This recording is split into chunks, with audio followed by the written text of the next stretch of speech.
the great mystery of bets between you and me, that most of the time I lose, and then when I win, I still lose. We're not giving investment advice. We're not helping people manage their portfolios.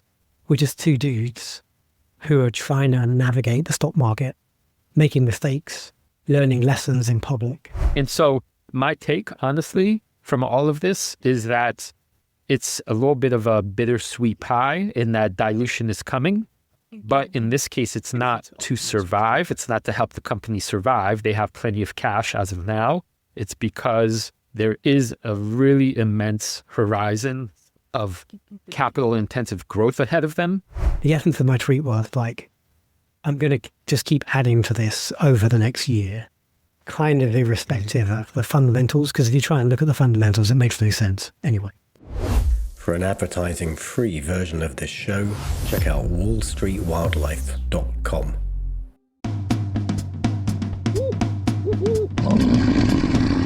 Welcome to the Deep Investing Jungle with your hosts Luke the Badger Hallard and Christoph the Monkey Piekarski.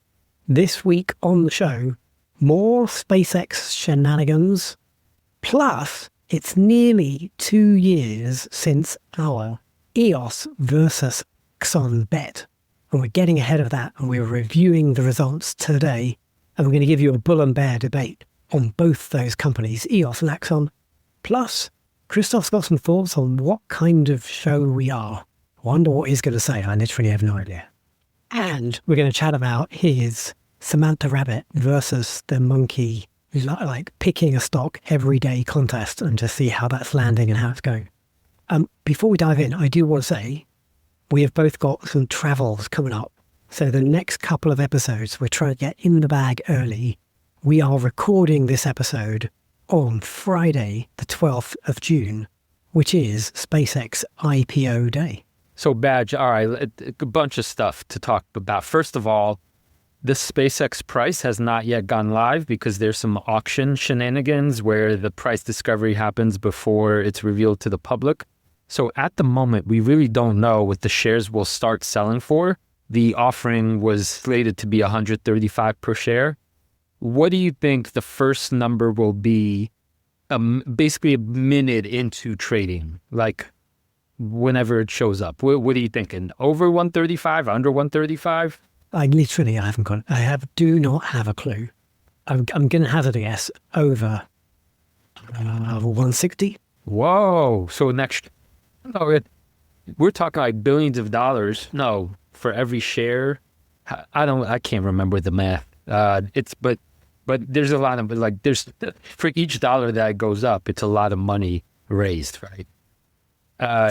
Okay, because I was thinking, he needs money so bad.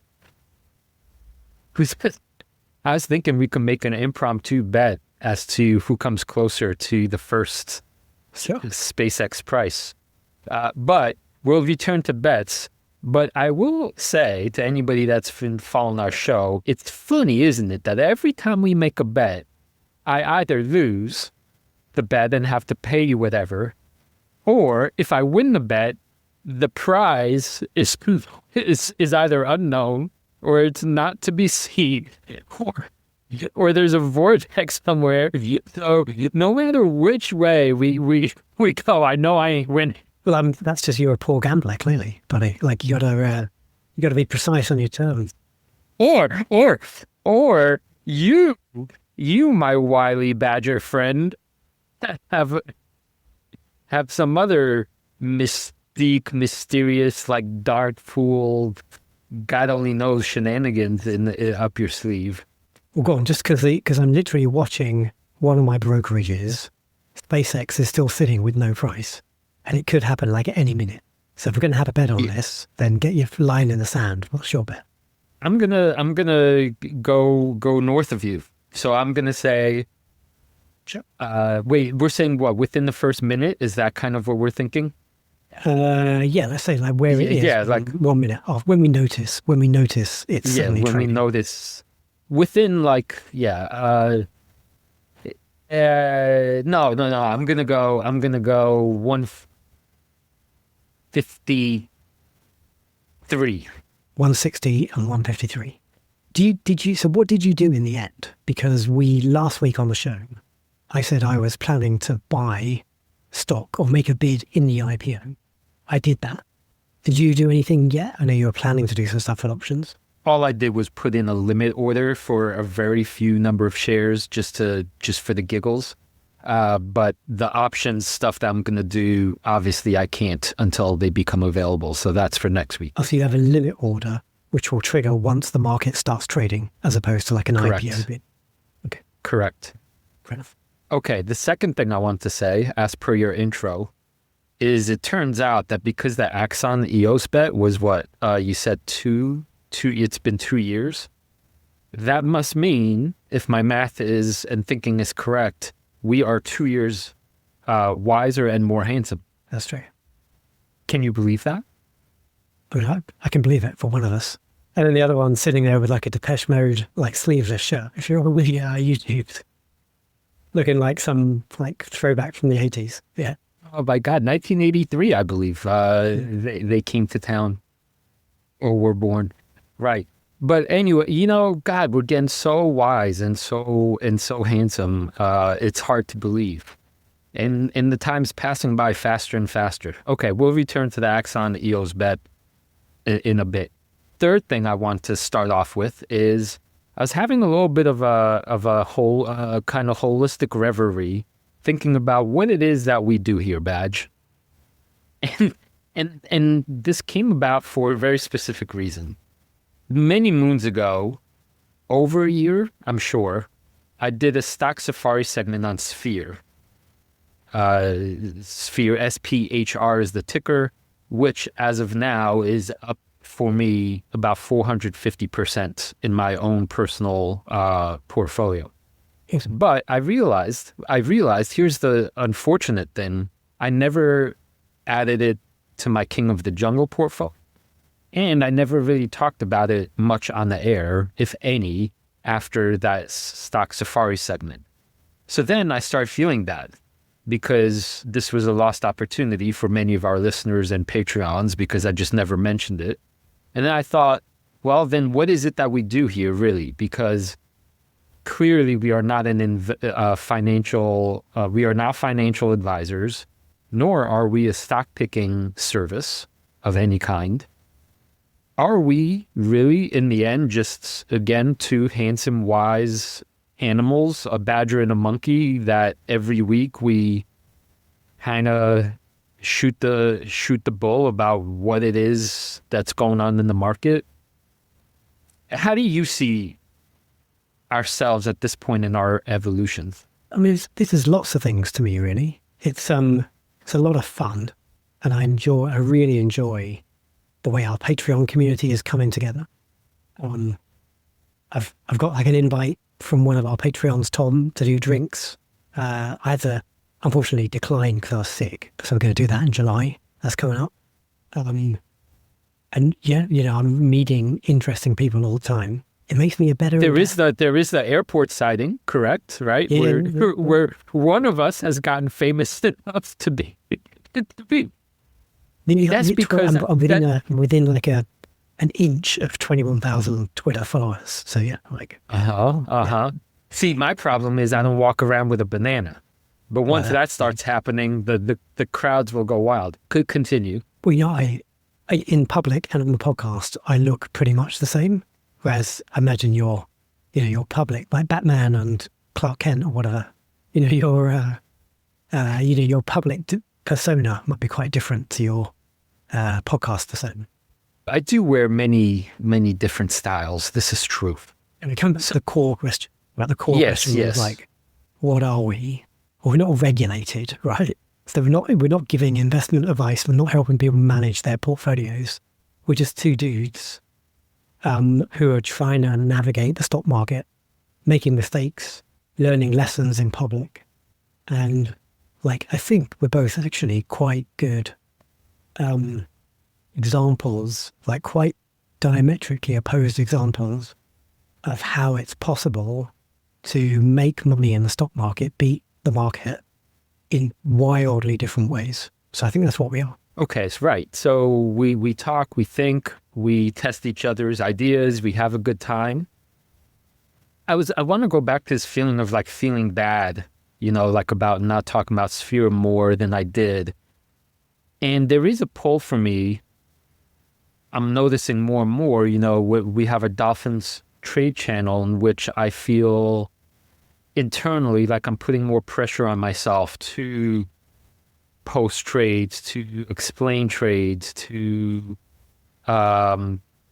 create more, I don't know, more alpha for our listeners and our patrons. And yet the flip side is also true. We're not all these things. Like, this is just stuff that I think we want to do for ourselves and for people that have decided to enjoy the podcast, because the podcast is the main thing, right? It's just the podcast is a free offering, right, to people. Everything beyond that is well, if you also want to hear about X and Y, can we freely make it more valuable to others? But this expectations thing for me internally I started just asking questions about it. So I think we're still all right. I think we're still in tune with exactly what our vision was. A completely voluntary community based around navigating the markets together. Is that what you wanted it to be? Like, you threw this in the docket at the last minute.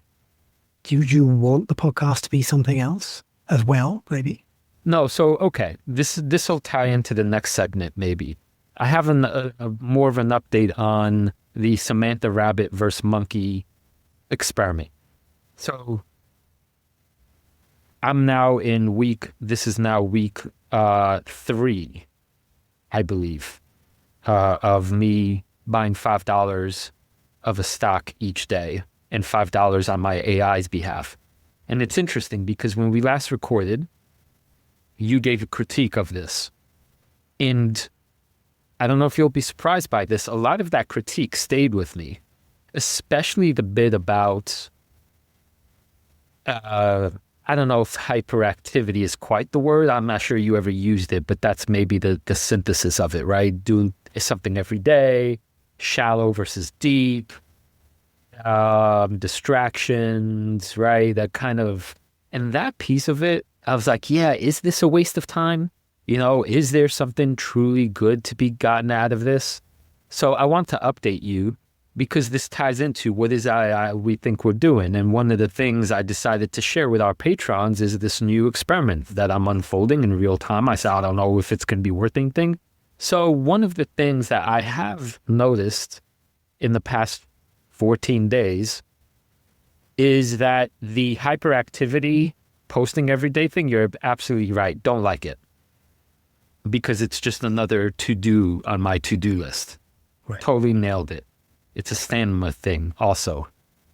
However, I did notice already, I don't know if it's a psychological frame thing, projecting myself into the future, but the fact that I already have made 15 picks, and that's now real money in these two side portfolios, I imagined a future, meaning I imagined 5 years into the future, having done this every single day, not giving up, as per your Duolingo thing, and being really, really impressed with the cumulative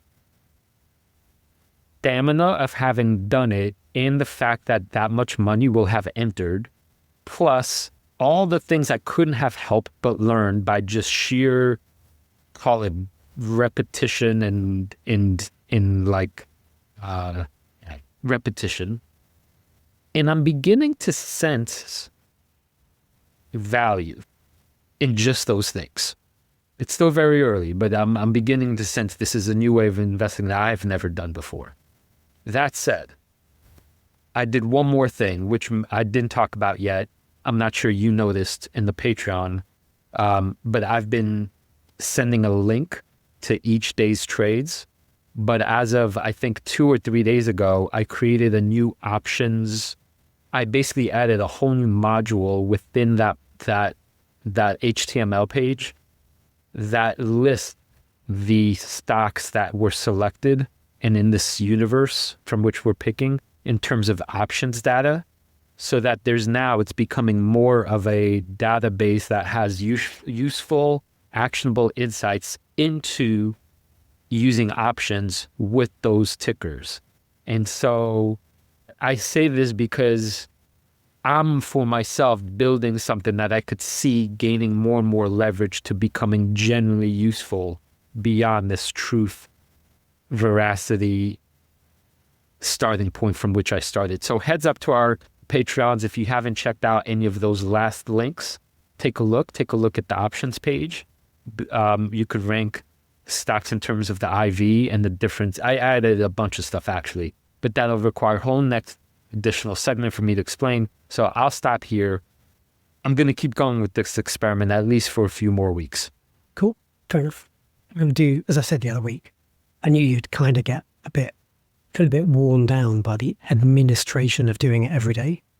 And as I said last week, like, I'm skeptical about the habit you're building, but certainly getting money into the market regularly is unarguably a good thing.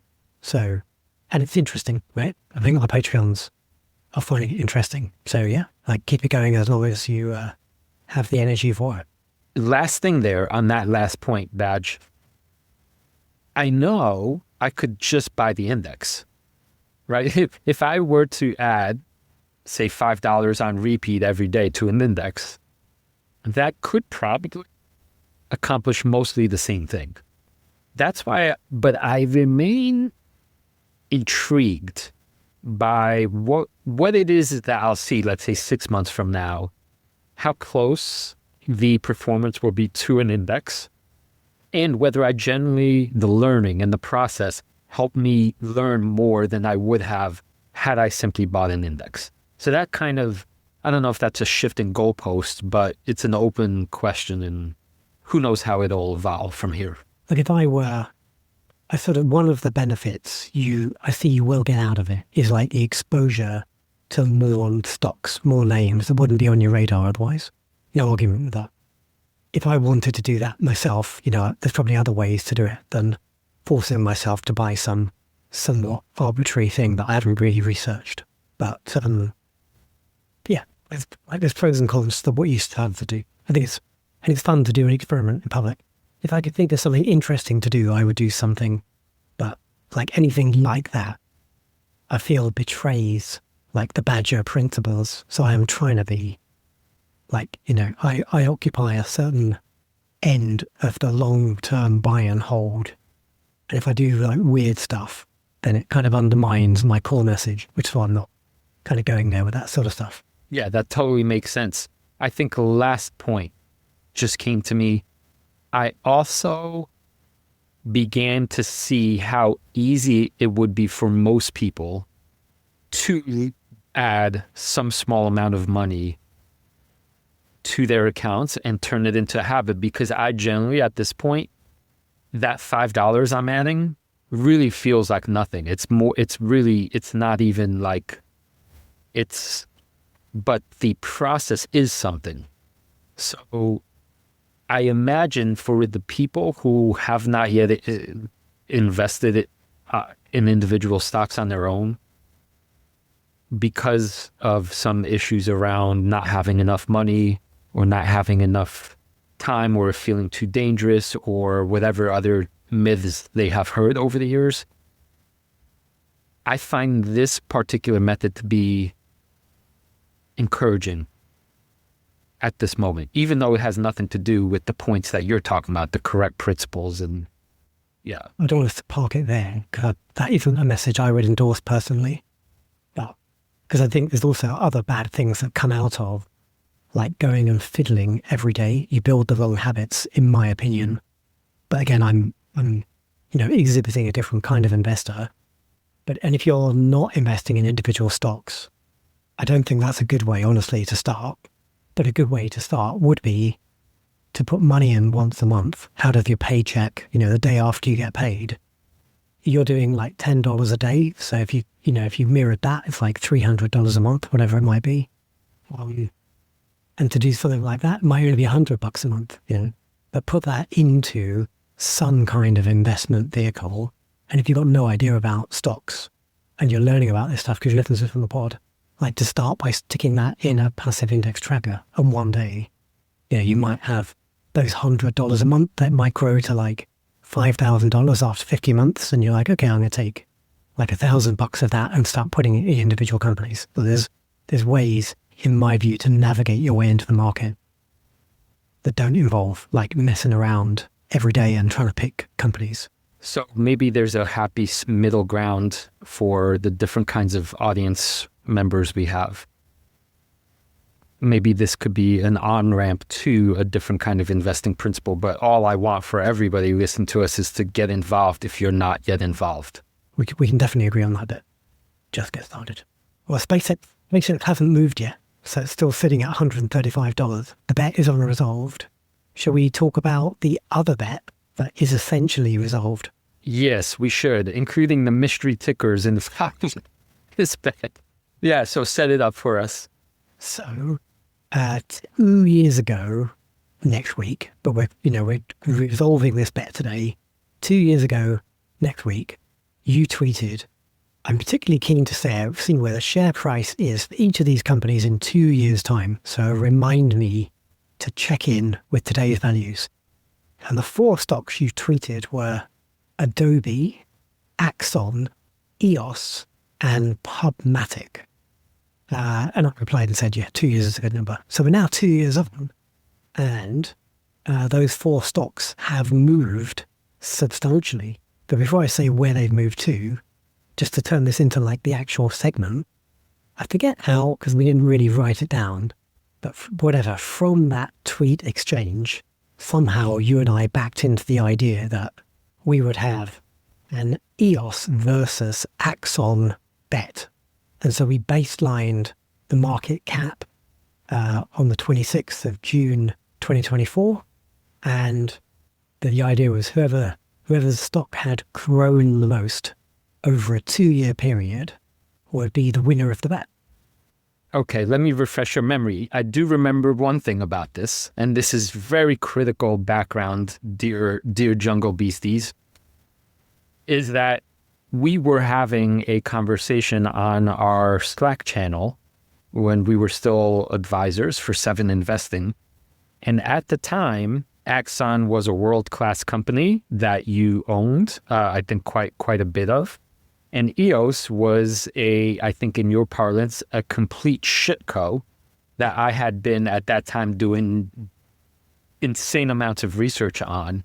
And I believe you were I hope I'm not overstating this. I think you were openly mocking me about the complete delusion under which I was operating to even think that this little whatever a piece of garbage I was sniffing around had even a remote chance of competing against Axon.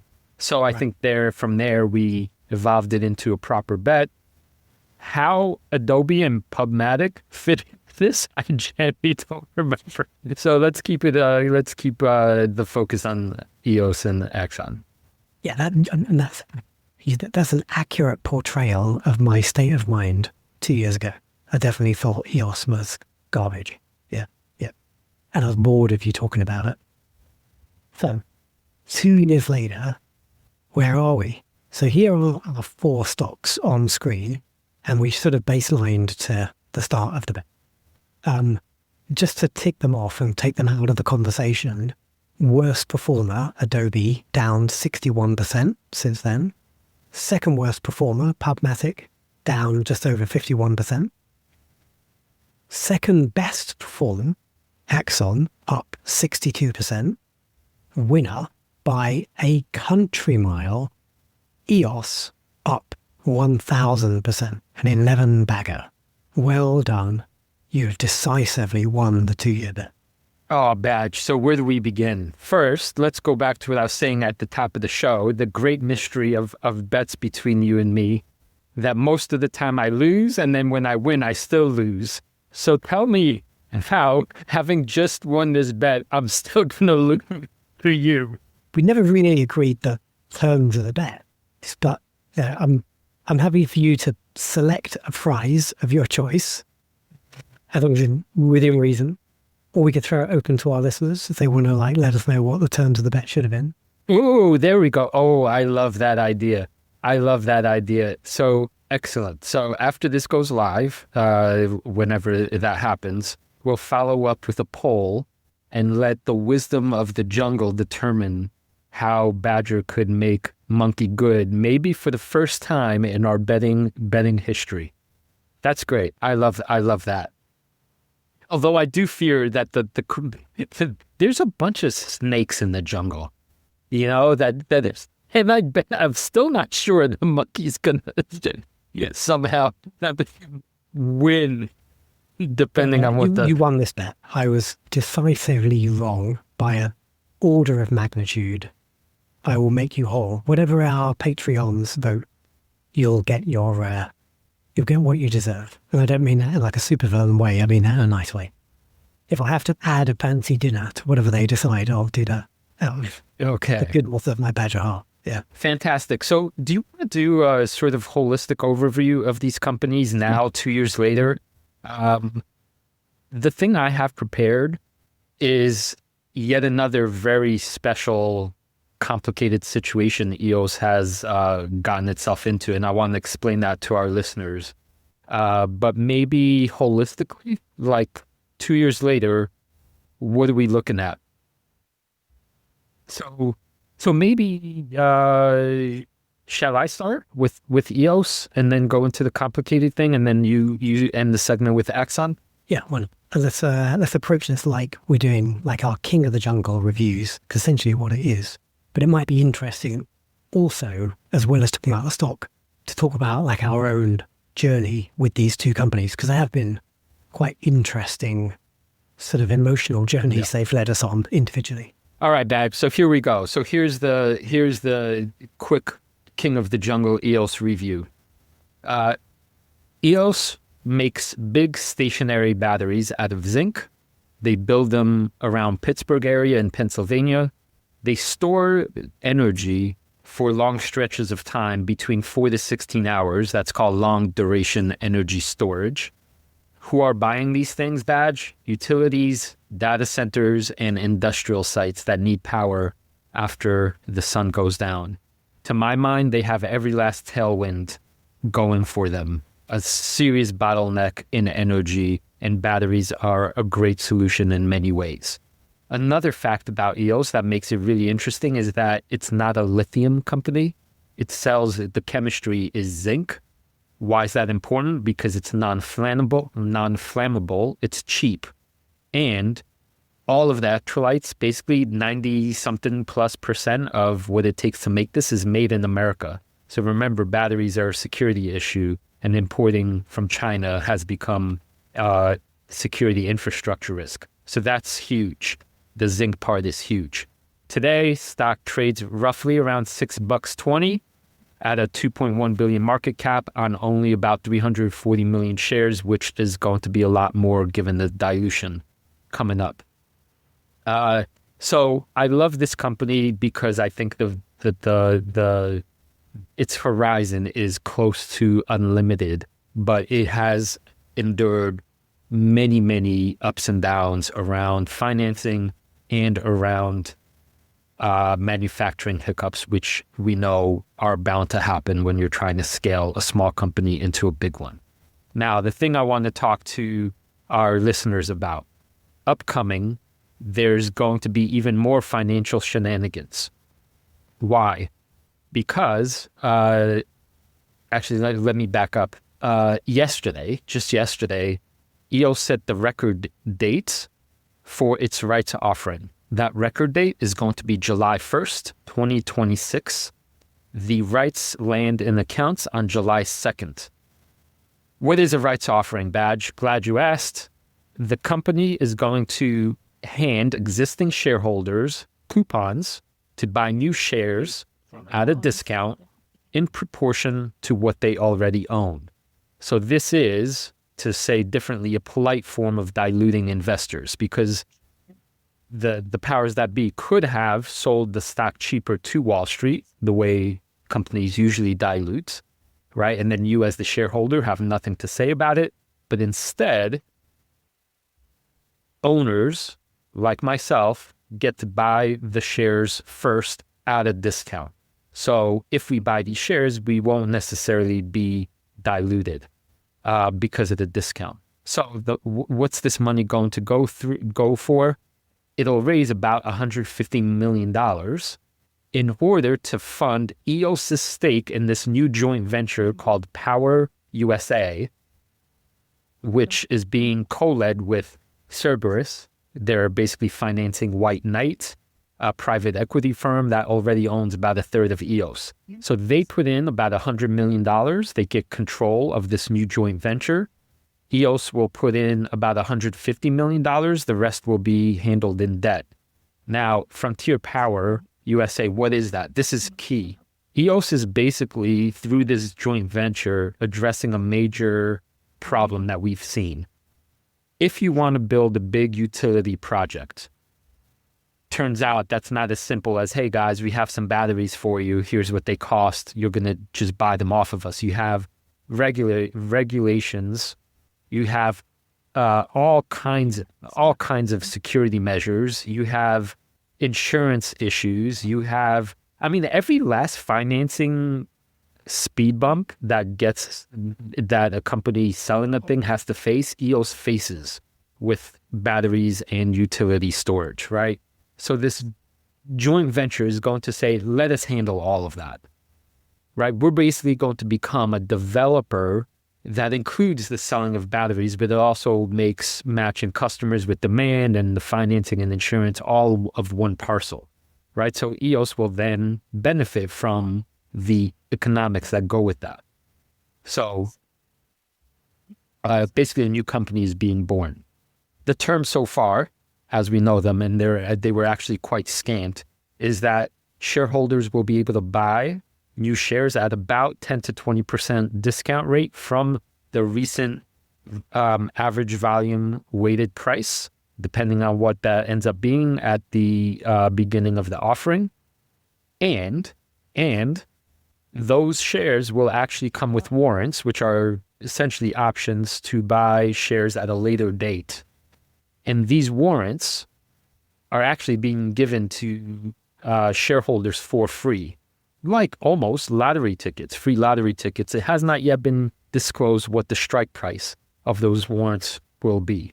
And so essentially, let me give you concrete math now. All of this is proportional to the shares you currently own as of, or will own as of that July 1st date. So I used a rough number, 10,000. If you own 10,000 shares, that's a certain percentage of the company. You multiply it by the market cap and you realize, or the math comes out to, if you own 10,000 shares today, you have the right to buy 4,000 additional shares. $4,000 worth of additional shares at that 20% discount. And then on top of those shares, you'll get between, I think it was 25 and 50% of that amount of warrants.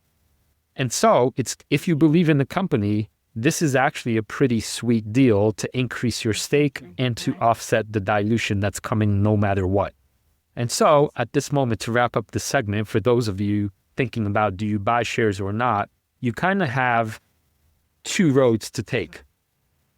If you do nothing with this rights offering as a shareholder, you will get diluted approximately 8%.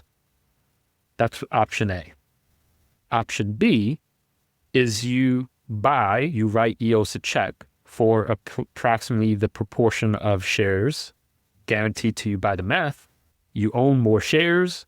That money goes to EOS, to this new joint venture. And on top of the shares you now own, you also own extra warrants. So if the company does well, you own more of it and you'll make more money this way. Now, curiously, there is a third option badge, and the details have not yet been disclosed about this, or I don't think it's actually 100% guaranteed this will happen, but it's likely to happen. You could actually sell the rights to somebody that wants to buy them from you, so that you're not actually buying more shares, but there is obviously value to these rights. So as a shareholder, you get some amount of cash. And so my take, honestly, from all of this is that it's a little bit of a bittersweet pie in that dilution is coming. But in this case, it's not to survive. It's not to help the company survive. They have plenty of cash as of now. It's because there is a really immense horizon of capital intensive growth ahead of them.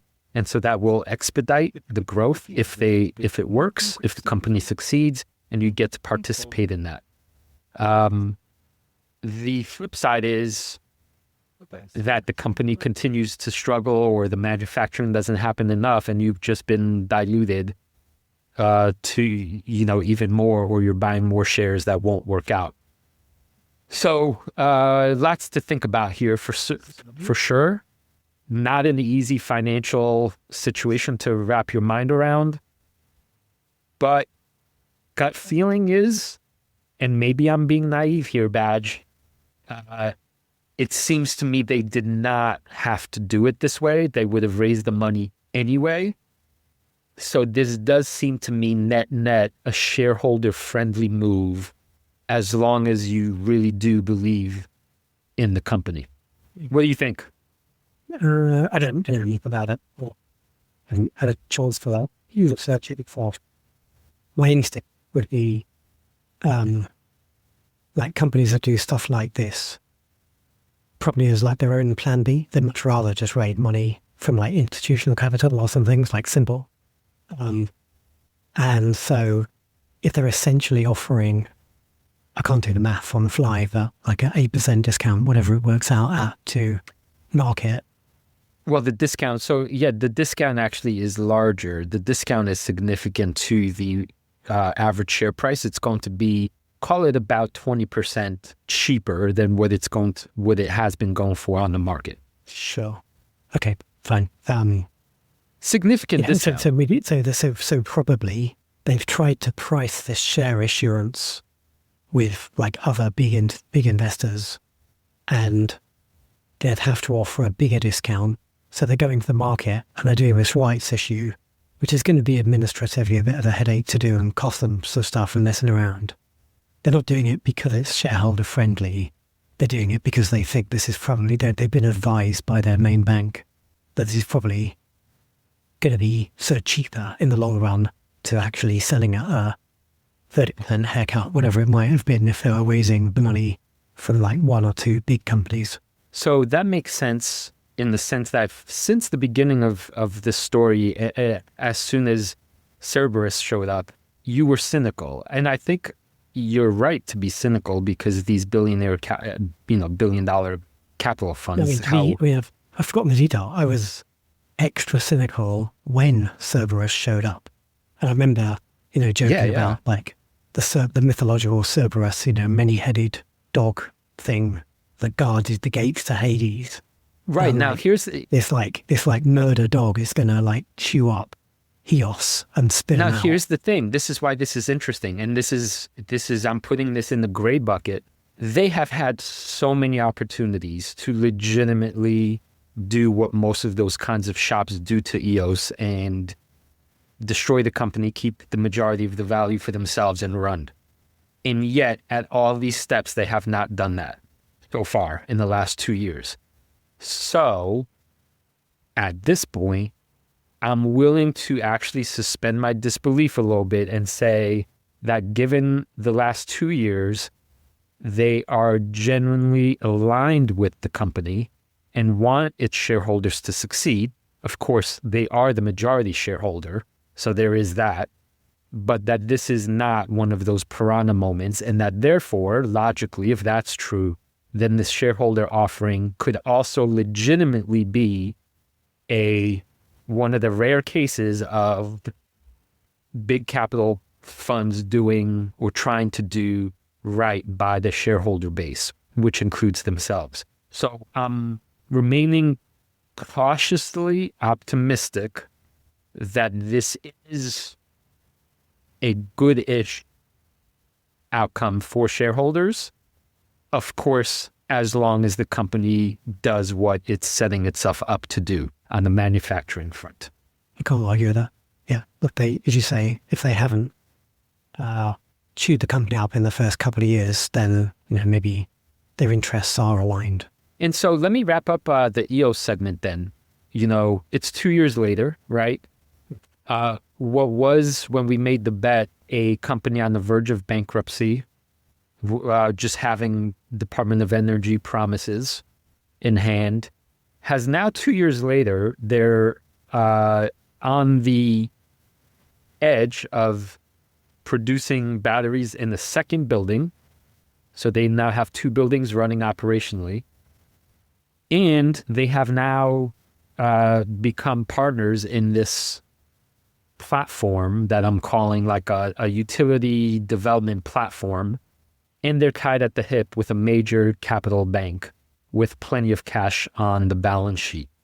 So while the share price has gone cuckoo bananas, even though it's still up 1,000% from when we made the bet, at one point it was up 3,000%. So there is still a lot of price discovery here. I don't know if this is confirmation bias or long-term holders bias, or the fact that, I've sunk in so many months of my life into this company and can't see straight.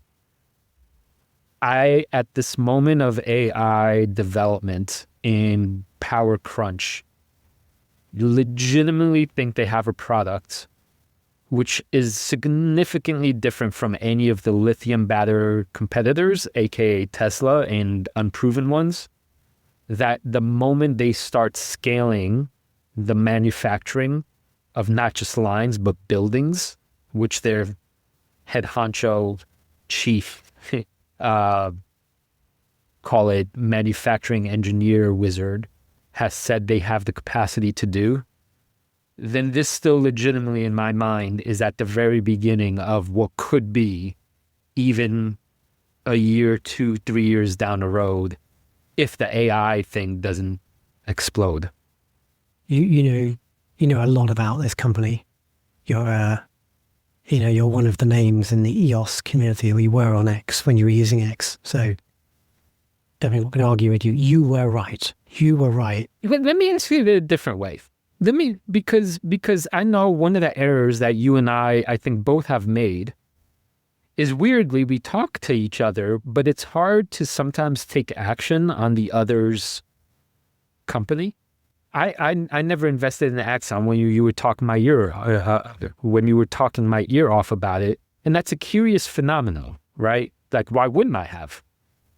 I certainly trust you. I certainly know the company. I believe your it's just, I'm sort of calling out this weird, it's hard to take a stock tip in some ways. I'm from another human and actually do something with it. So on the spot, I'm curious, given everything I said, is there anything that makes you interested in becoming a legitimate owner of this company? And if not, what is it that's still making you think, nah, it's definitely not for me? So, I've got exposure because, if you remember, I lost a bet at Christmas or whenever it was. And so there's a consequence of losing some sort of bet I've forgotten about. You forced me to buy like $1,000 in options, and they've been up and down all over the place. I think they're in the money, but just wait for you to tell me what to do with them. That's like fun money. That's not like trivial. Right. Yet another example, actually, of the betting. Even when I lose, you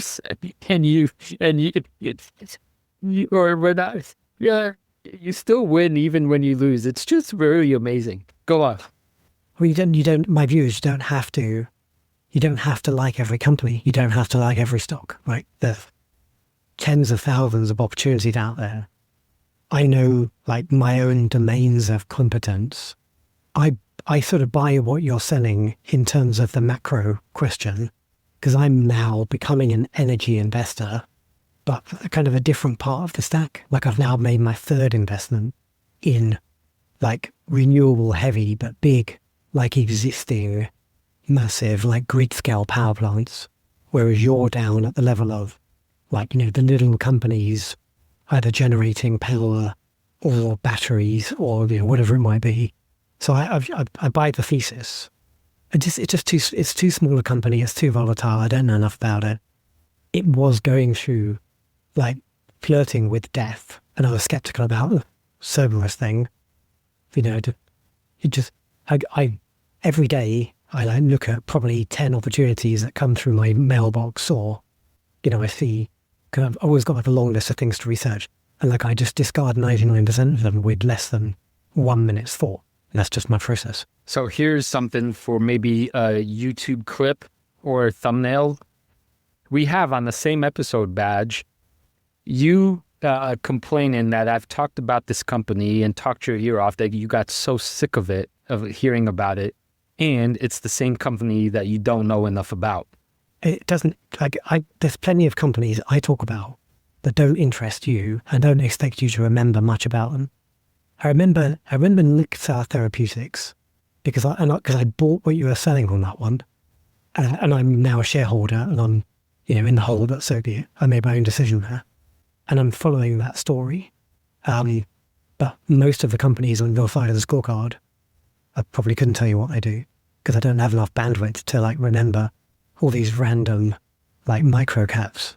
It's easy to remember my stocks, but they're not micro caps. Oh, come on. There's a couple micro caps. Yeah. There's a couple micro caps, but they play nice in that. There is I'm that sweet spot. I'm in the 50s now, Christoph, and definitely like my cognitive agility is waning, no doubt whatsoever. And I thought I can only juggle so many ideas and remember so much yet, and I've outsourced so much of my memory to like AI and Alphabet, which is why, I've surrounded myself with all these tools to remind me of all the shit I need to do every day. And that's why I'm really on it in terms of managing stuff, because I've just been really good in setting up reminders and notes and like research and stuff.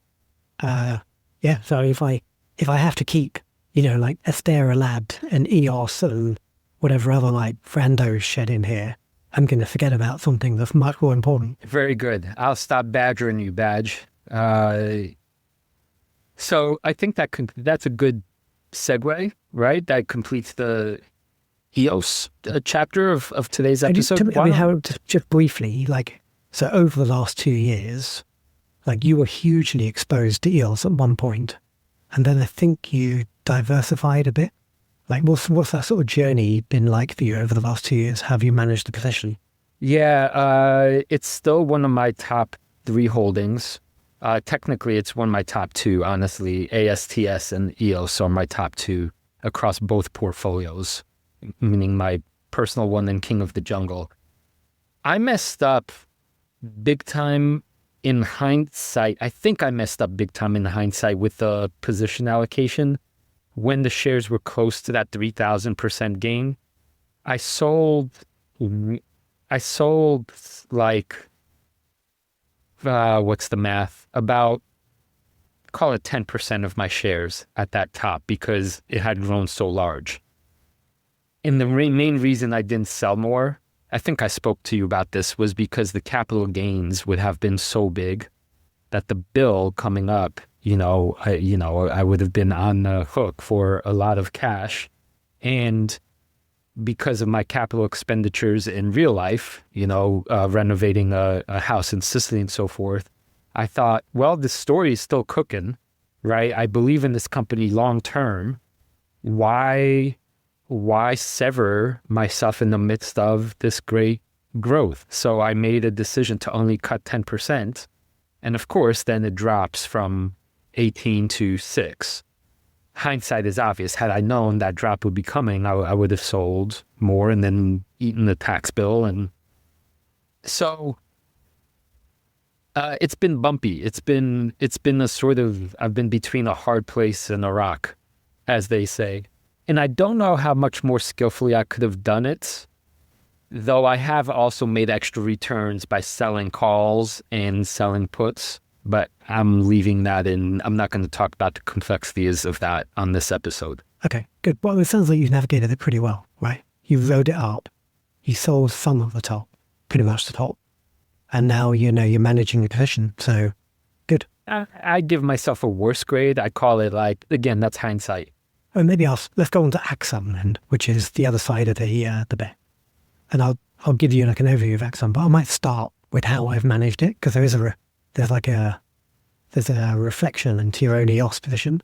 So I was buying Axon. I think I was fairly not early to it. It's an old company, but I recommended X7 investing back in January 2023. And I bought steadily through till about end of 2024. So like 2 years, I bought 4 or 5 times. And I started selling in 2025, and I sold a lot. I sold a lot of my position in October 25, and it just sort of luckily, like that was just before it took a precipitous drop. Like I was trying to get, if I look at my notes for why I was selling, this is the benefit of keeping like an investing diary. I was trimming, my notes, actually I look at them now, my notes say trimming due to valuation. Like it needed 43% free cash flow growth for 10 years, which didn't seem reasonable to me. Plus excessive stock-based comp, which is over 20% of revenues, which just left like a really horrible taste in the mouth. So I'm like, screw this. But I always kept some allocation. And I'm glad I did, because we did our crossover call with the guys at Shooting the Bull Pot, Drowsy and Bear, a couple of weeks ago. And I'd listened to their own episode where they interviewed Axon's president, Josh Eisner. And that just reminded me of what a good company this is, and that the valuation had become reasonable. So I bought back in, I kind of doubled my position. So it's still smaller than it was, but I've now got like decent exposure to it again. And I did that probably about the end of May, 2 weeks ago. And it's up a little bit, is it? So technically, I've kind of navigated this pretty well. And if I could call out, for those of you that don't quite understand, Axon is exactly the kind of company you want to get familiar with the reverse discount cash flow model. Because of what Luke said, go back and listen to some of our previous episodes where we talk about that, because once it shows you that the current price expects this amount of growth for many, many years, it becomes so much easier to say, okay, this is very highly valued. And it's really not that complicated, especially like once you have a spreadsheet made like we did, right? We have it available for our patrons, right? So join that's another great way you could use this as a resource. You plug in some numbers, you get a number, and then you have a pretty objective view. So congrats on using it to its full potential. Should we sidebar into why full forwards DCFs are just kind of a waste of time? Is it worth going there, or should I save that for another episode? No, let's not. I think that's too far afield. Though the one quick answer is like the regular way, you need too many variables and it could just go haywire. Whereas if you reverse engineer, it's the numbers are what the numbers are. So if you want to hear about that, like message us and maybe we'll do like 10 minutes on it in a future episode. But anyway, let's talk about Axon, because that's why we're here. Axon versus EOS. Axon, who is up 60% but still lost by a country mile to EOS in the undetermined bet. So, Axon, they are the company that used to be called Taser, and that name kind of tells you how far they've come. So they've still got the Taser, the stun gun, but the real business today is a technology platform that essentially runs modern policing. Police officers wear Axon body cameras.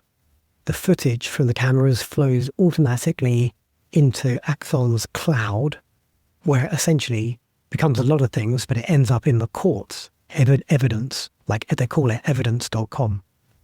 And Axon's software platform manages the records, and now Axon AI writes the police reports, so it listens to the body cam audio, drafts the paperwork, like writes up the incident, and that used to take up like more than half of a police officer's time. So just this bit of software is introducing better transparency, but also it's essentially like doubled the sort of effective time that the police are spending like doing the actual important part of the job, which is making sure people follow the law. One of the reasons I got back in, and I think is quite exciting, is like you've lots of people talk about investing in drones. There aren't many options to invest in counter drones. Axon bought a company called D-Drone, and now it's like the standard for protecting infrastructure like sporting stadiums, prisons, airport, maybe like data centers, any critical infrastructure. You don't want, like for one, if it's like a sporting event, you don't want some idiot like flying their drone in and trying to get footage and they lose control and it crashes and it like injures somebody. But also you don't want like a terrorist incident and someone flying, like a sort of weaponized drone into a crowd. That's like a bad thing. If it's a prison, you don't want people flying like narcotics and things like that into the prison or the mobile phones in. So there's lots of good reasons why you need to control your airspace around like these places. And so Dedrone is one of the main ways of doing, certainly in North America. But the genius of Axon is how all this comes together. So once you've got like 90% plus of the police forces in the US are Axon customers, and once they've got their evidence in Axon's cloud, like leaving that is almost unthinkable. It's almost impossible. And Axon keeps adding products and services. The customers keep buying. And like this was my thesis when I bought in 2023, and it's even more the case today. Customers sign like 10-year plus contracts. And so you can forecast the revenues of this company as an investor very reliably, and you can map them out like nearly a decade. There's not many companies you can do that for. Like if we look at some of the numbers, revenue was up 34% year over year in the most recent quarter, which is the 9th straight quarter where they've done over 30% revenue growth. And coming back to that like 10-year contract, for over $14 billion, $14.3 billion of future contracted bookings already signed. So as an investor, like that money's going to come in. Their AI products are growing at an incredible clip, like 700% year over year. International revenues just doubled. Management are targeting $6 billion of revenue by 2028, which is more than double last year. So like these numbers are great. And like one we've got on the screen now, net revenue retention, that's like it for every dollar your customers spend today, how many dollars do they spend next year? Like net revenue retention is growing. So now it's up to like 125%, which means, not only do you have like the large majority of your domestic market in the US, you're doubling your international growth. Well, every customer you have is spending 25% more money year over year, and that just keeps compounding. So like the numbers are incredible for this company.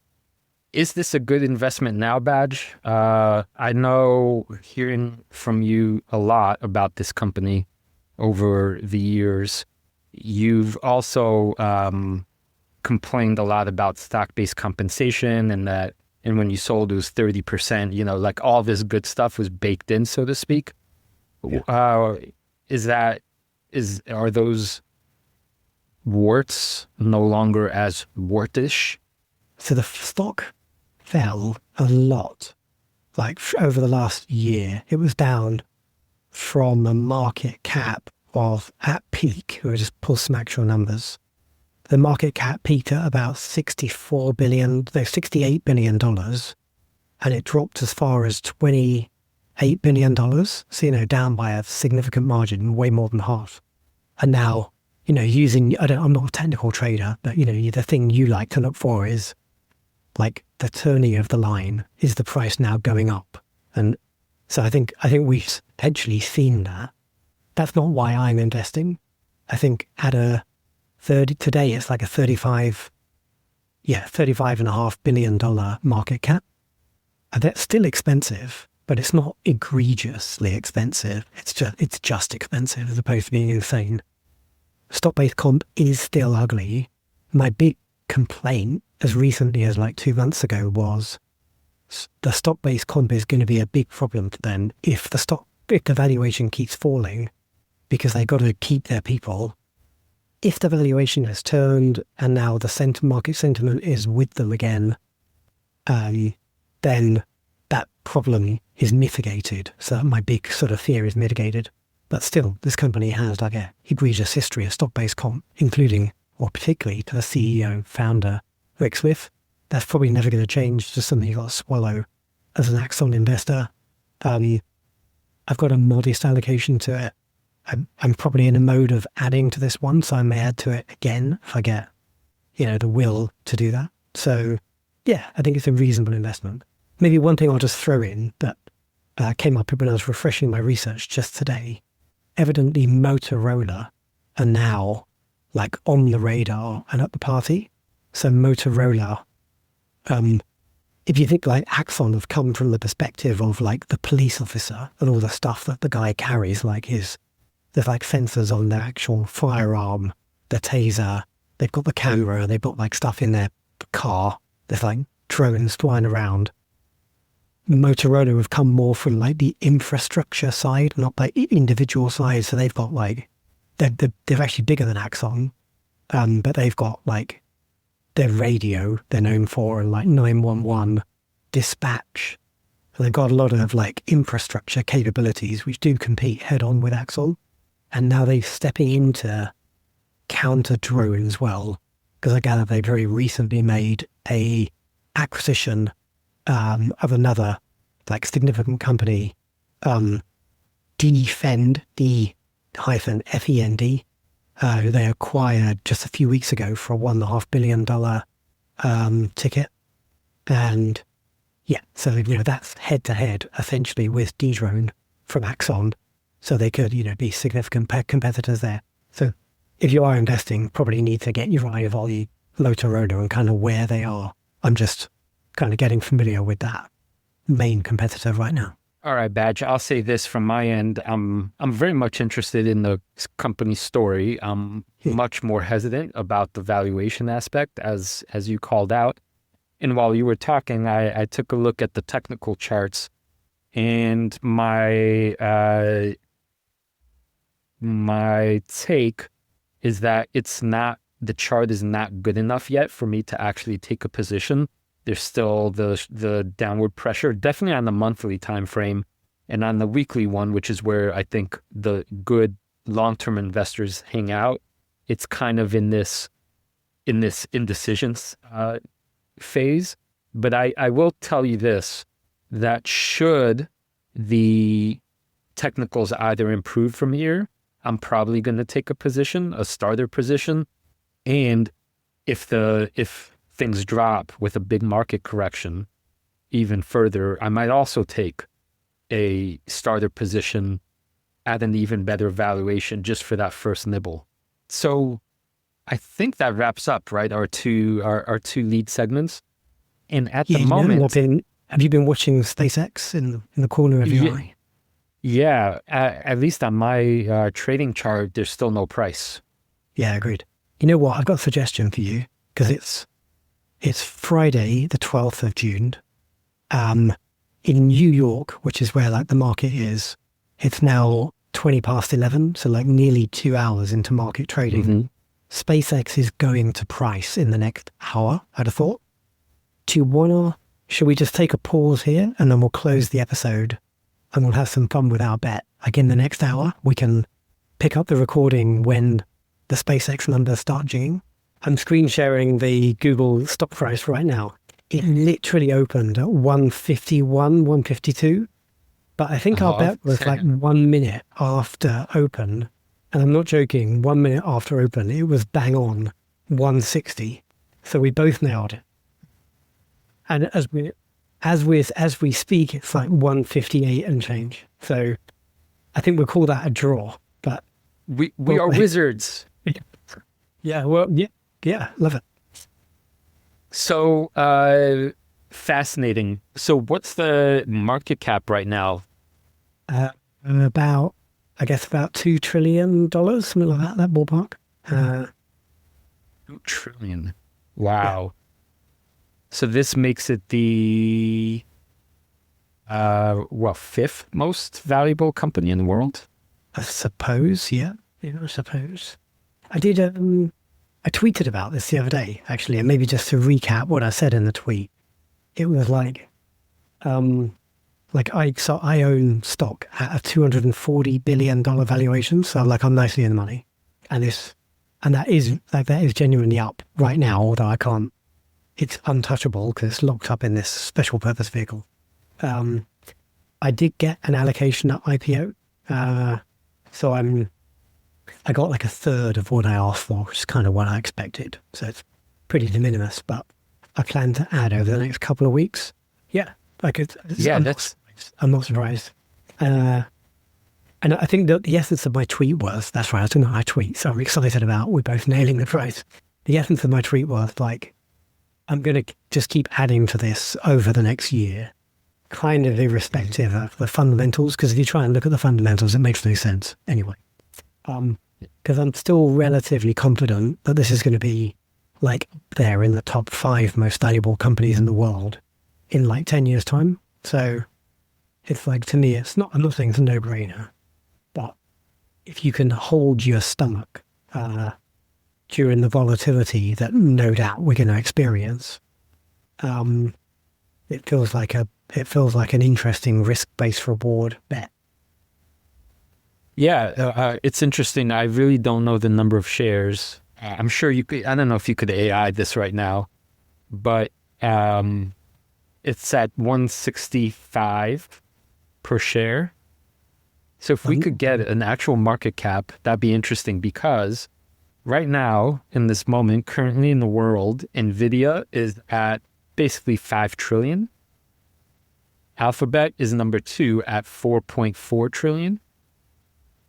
Apple is 3 at 4.3 trillion, thereabout. Microsoft is 2.8 trillion. And Amazon is 2.5. So this would make SpaceX the 6th largest company in the world. Yeah, it's gonna be in that category. Maybe I guess you're seeing live prices. Mine are like 20 minutes delayed, I suppose. It's showing us 166 on my screen share right now. Yeah, right now it's 168. So yeah, interesting. It's the kind of material. It's up in that category. I think, would you argue with what I said about this will be like a top 5 most valuable company in the world in, let's say, 8 years' time? You mean, so in other words, it would have to maintain where it is now, is what you're saying. I'm expecting like the top 5 companies all to be like 10 trillion plus in 8 years' time, right?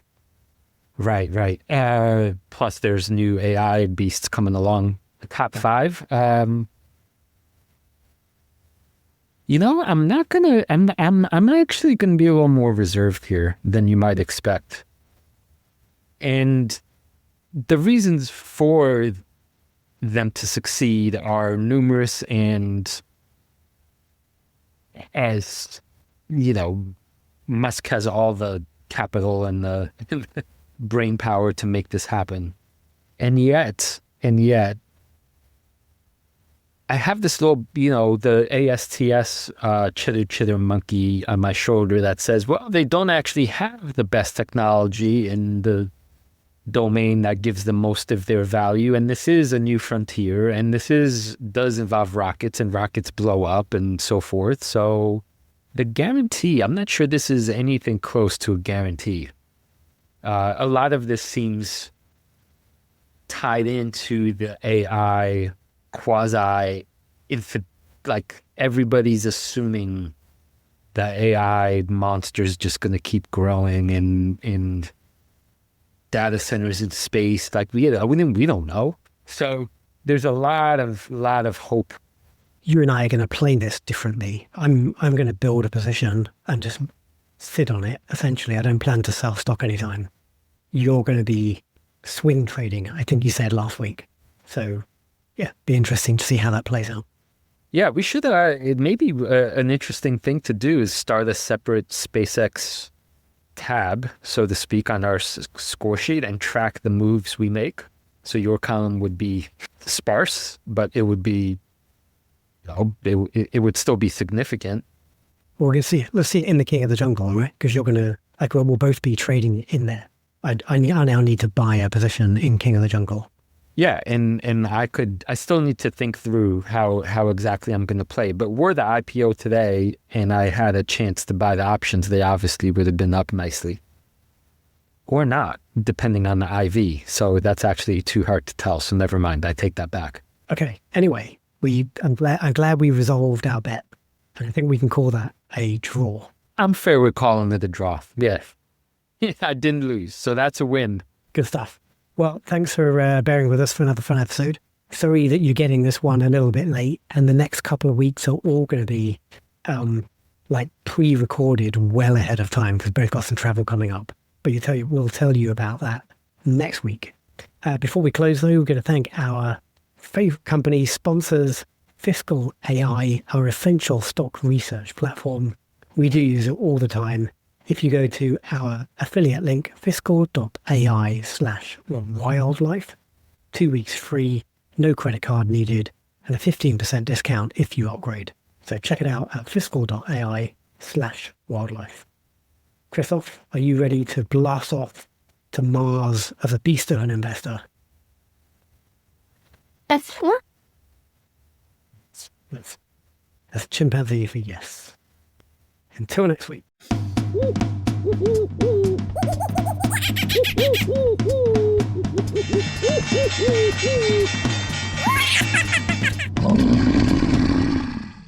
A reminder that the people on this program may hold positions in the companies that are mentioned. Buying and selling stock carries financial risk, which could include loss of capital. The views in this program should not be taken as personalized advice. Before acting on any of the information provided, listeners are encouraged to consult a financial or tax professional.